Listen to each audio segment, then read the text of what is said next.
Last night, the president kicked it out of the park, or knocked it out of the park is the correct baseball phrase. Can't conflate baseball and football, can you? Not only different games, different fan sets, different mindsets. You know, Democrats are more likely to like baseball and Republicans more likely to like football. I always thought that was interesting. It's like, Anyway, or at least that was the case 10 years ago. It's been about that long since I saw the statistics. One of the things that I've been saying on this show forever, and I keep confronting Republicans with this, conservatives with this. I keep saying, can you please identify for me one country that cut its way to prosperity? Has it ever been done in the history of the world? Please, just one. I think they're listening down at the White House. Here's the president last night. Most Americans, Democrats, Republicans, and independents, understand that we can't just cut our way to prosperity. Bingo. Now, there was something that I thought was interesting. The actual prepared text of the speech says, after all, why would we choose to make deeper cuts to education and Medicare just to protect special interest tax breaks? How is that fair? How does that promote growth? Medicare and education, which are clearly things that Republicans are suggesting cutting. And when the president actually delivered this, and which means that this was written into the speech. This was not an ad lib, but it was not written into the speech that was handed out to everybody, which means that the change was made like an hour before there were a couple, in the very, very short period of time before this speech was delivered. Remember, he did not mention Social Security in the prepared text. Here's what he said. Why is it that deficit reduction is a big emergency, justifying making cuts in Social Security benefits but not closing some loopholes? How does that promote growth? See, and that was inserted after all, why do we choose to make deeper cuts to education and Medicare? In other words, it was a sentence that was inserted that references Medicare and Social Security. And I'm not quite sure what to make of that. Was this like just really kicking the Republicans upside the head? Or Pete Peterson? Going after the Wall Street banksters and the billionaires who want to privatize Social Security and want to get their grubby little hands on that $2.7 trillion surplus in the Social Security Trust Fund, which is considered by Republicans to be part of our national debt. Oh my God, it's a terrible thing.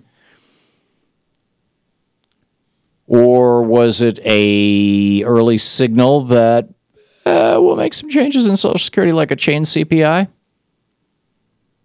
I mean, when I heard that, I said to Louise, there's your chained CPI.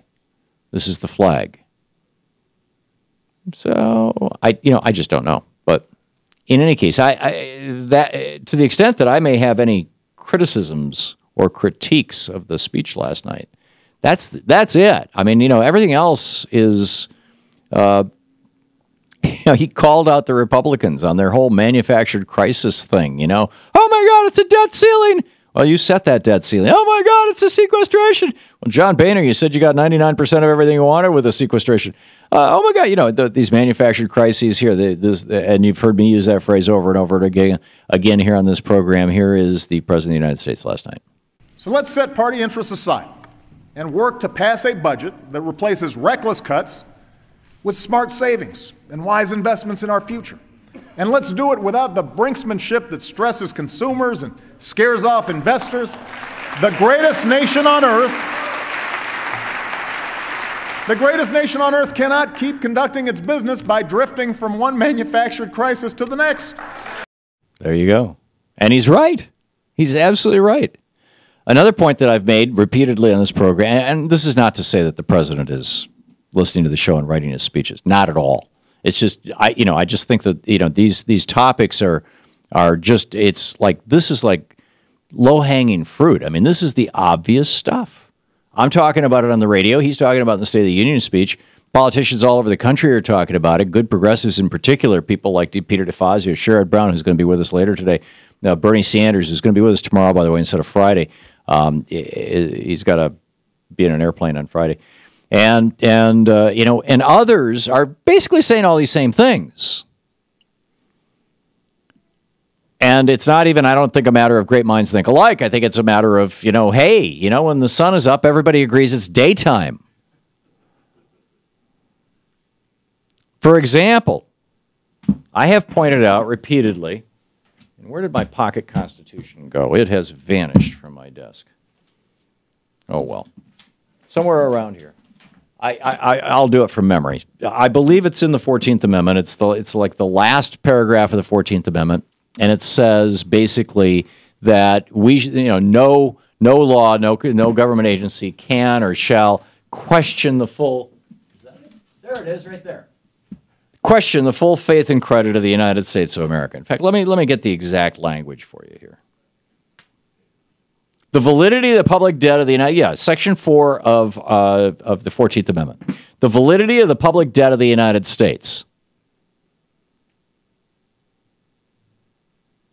Now, let me just pause for a moment. There's a hell of a history to this. When the American Revolution was fought, and we didn't have a government, we had what was a proto-government, a pre-government, which we referred to as the United States of America. But keep in mind, I mean, the Treaty of Peace was signed in 1883. That's when we ended the war. The Constitution was proposed in 1783. The Constitution was proposed in 1787 or 86, ratified in 87, if my memory serves me right. And then the Bill of Rights in it was proposed in 87. It was ratified in 89, and the Bill of Rights was added in 1791. I'm pretty sure I'm right on those dates. But anyhow, the point is that when we fought that war, we issued bonds, debt. A lot of it to France, but a lot of it to people within the United States. A lot of Americans bought those bonds so that we could fight this war against the British. And after the government was created, when we were operating under the Articles of Confederation, and then during the George Washington administration, when Alexander Hamilton was Treasury Secretary and Thomas Jefferson was the Secretary of State, those bonds came due, many of them. It was time to pay the bill.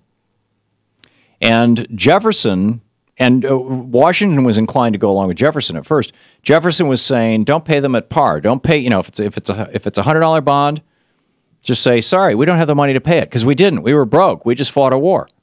We were in shambles. Say, we'll give you 75 cents on the dollar.